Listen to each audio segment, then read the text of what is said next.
Почитувани, барањето притвор од страна на СЈО за раководството на ВМРО ДПМН е само за да се изврши притисок врз судиите да не ја поништат одлуката на првостепениот суд за мерките од земање на пасош и јавување во судот еднаш неделно, кои на СДС, СЈО, им се исклучително важни за терање негативна кампања против ВМРО ДПМН. Имено, сакат да го донесат судот во ситуација да ако го прифати барањето на одбраната на раководството на ВМРО, а ги отфрлат небулозните жалби за неприфатената мерка притвор, да личи дека завзел страна. Судот не треба и не смее да подлегнува на вакви трикови и политички игри. СЈО е политичка институција и алатка во рацете на една партија и така треба да се третира. Дека одлуката за мерки е донесена под притисок на власта, се гледа и од образложението на судиите во прв степен за одбивањето на притворот. Барањето притвор исто како и мерките се само со еден основ, да не избегаат обвинетите.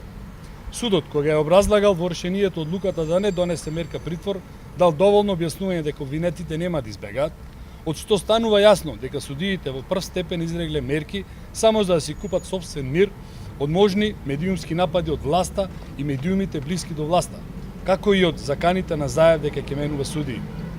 Така, например, во случајот на Никола Груевски, образложиле дека точно е дека Груевски често патувал, што всушност е и негова работна обврска, но секогаш се враќал и само една се случило да не се јави на распит во случај на уредно добиена покана.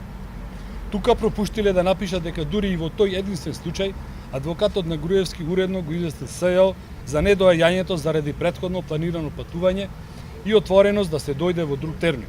Исто така, пропуштиле да напишат дека дури иако немал обврска писмено, но информирала СЈО за детали околу патувањето и денот на враќање. Слична е ситуацијата и со останатите. Сите имале по некое кратко патување во време кога знаеле дека ќе бидат обвинети, но никој не избегал. А сепак, судиите на сите им изрекоа мерки на предпазливост, што е политичка, а не правна одлука и се базира на политички притисок врз судиите. Прво, раководството на ВМРО ДПМН нема причина да бегаат, бидејќи немаат сторено никакво кривично дело. Обвинувањата против раководството на ВМРО се без никакви докази, празни и чист политички прогон, со цел власта да може порелаксирано да ги исполни дадените ветувања да смена името на државата, името на јазикот, името на нацијата, договор со источниот сосед каде ќе се прифати дека македонската е бугарска историја и ќе се прифати промени во учебниците по историја, како и врските од тиранската платформа. Второ, ако сакаат да избегаат, има и доволно време и доволно информации дека ќе имаат фабрикувани обвиненија до 30 јуни. Сите тие патуваа најчесто службено, поретко и приватно, во многу наврати, откако СЈО јавно почна да зборува и да лиферува информации преку нивните блиски медиуми за тоа против кого ќе се поднесе обвинение.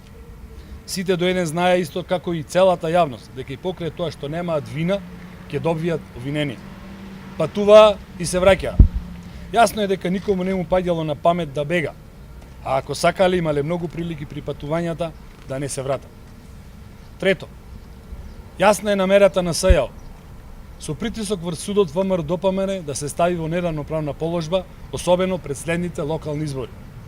Самото земање на пасош и обврската за јавување во суд еднаш неделно во очите на неупатените граѓани имплицира, односно создава перцепција дека можеби постои вина кај нив. Со тоа судот станува директен учесник во политичкиот живот и политичката борба. Иако нема докази против едните, иако е јасно дека немале намера да бегаат, за да се задржат својата комоција, одредиле мерка за земање на пасош, притвор и јавување во суд. Апелациониот суд сега има шанса да покаже интегритет и професионалност и да ги поништи овие решенија и со тоа да не стане учесник и дел од политичката игра на СДС. Сосема е јасно дека овие предмети во судска постапка ќе паднат, а обвиненијата ќе се отфрлат бидејќи се без основа, без докази и исклучиво политички мотивирани. Затоа е важно за секој судија да еден ден не се срами од одлуките кои некојаш ги носел, водејќи се од политички конформистички пориви, а не од правни пориви, како што доликува на секој судија. Благодарам.